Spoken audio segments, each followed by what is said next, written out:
Welcome to Lovely T's Kitchen. Today we are doing a baked potato ball. Please don't forget to subscribe, like, and share. And today is happy birthday to me. Happy birthday to me. Today we are going to make our potato ball. We're going to have our natural seasoning, hamburger meat, yellow bell pepper, red bell pepper, yellow onion, mozzarella, our golden potatoes, our butter, our sour cream. We're going to have some milk out here. You'll see how everything kind of puts itself together. You're going to preheat that oven to 350, and we got our skillet right here for the meat to cook that beforehand, and we are going to get started. Okay, we have our ground beef, but it's like 2 pounds and 24 ounces. It's just 2 of us, so we really don't need all of that. We're only going to use half of that and then save the rest for something else. We're going to make sure we wash that really well with cold water, and then we're going to put it in a skillet, and then we're going to slow cook it. We're going to put our all natural seasoning on that. Okay, so I only use 7 golden potatoes because, like I said, I'm only cooking for 2 people, and then I just cut it in half. You always want to wash all your vegetables before you even peel it, and then you're going to cut it in half and put it in cold water, put it on a medium heat.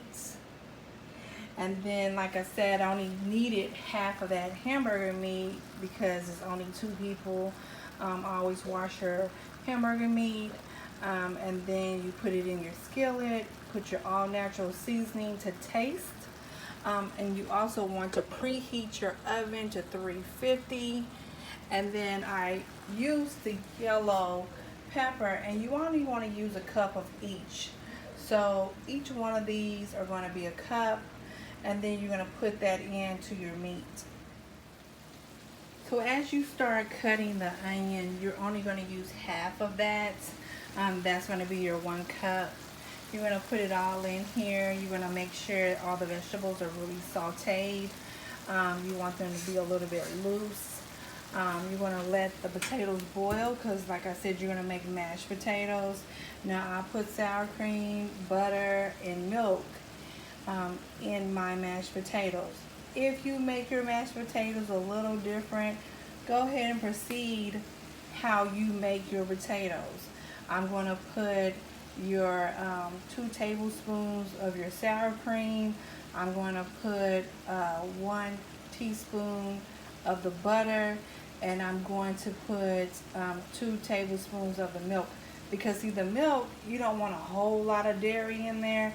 You don't want it to get too loose, the potatoes, because if you put too much moisture in it, it'll be real soupy, and you don't want that. You can kind of adjust it the way you want to, but that's just how I make my mashed potatoes. I'm going to put that sour cream in there. I'm going to put that butter in there, and I'm going to put that milk. I'm going to add that salt and pepper in there to taste, and we're going to just make the mashed potatoes, and we're going to let them cool off, and then we're going to put everything together. So I have drained the grease from the hamburger meat.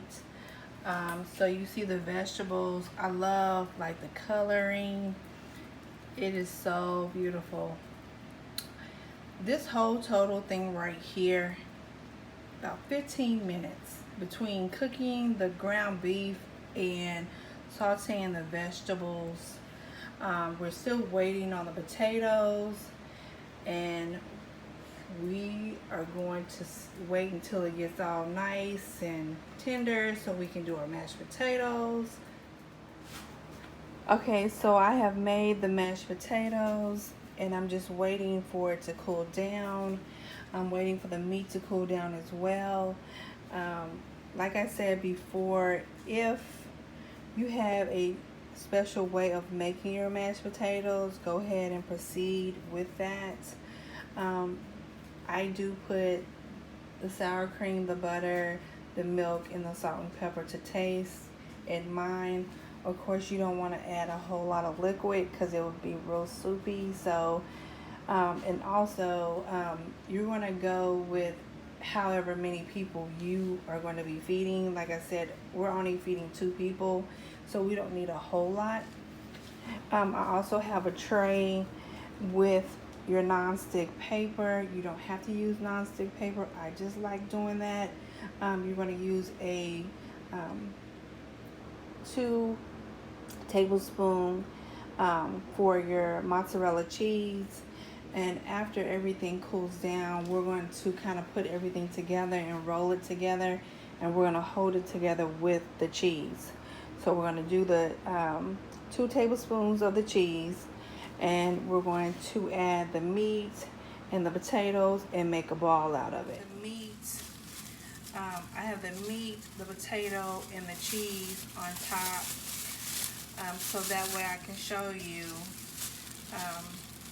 Like I said, you're only going to use like 2 tablespoons of each item.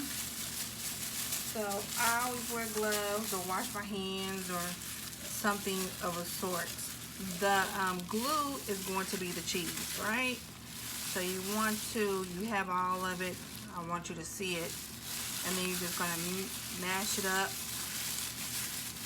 And you got all the cheese, and if you love cheese, like I love cheese, I love cheese.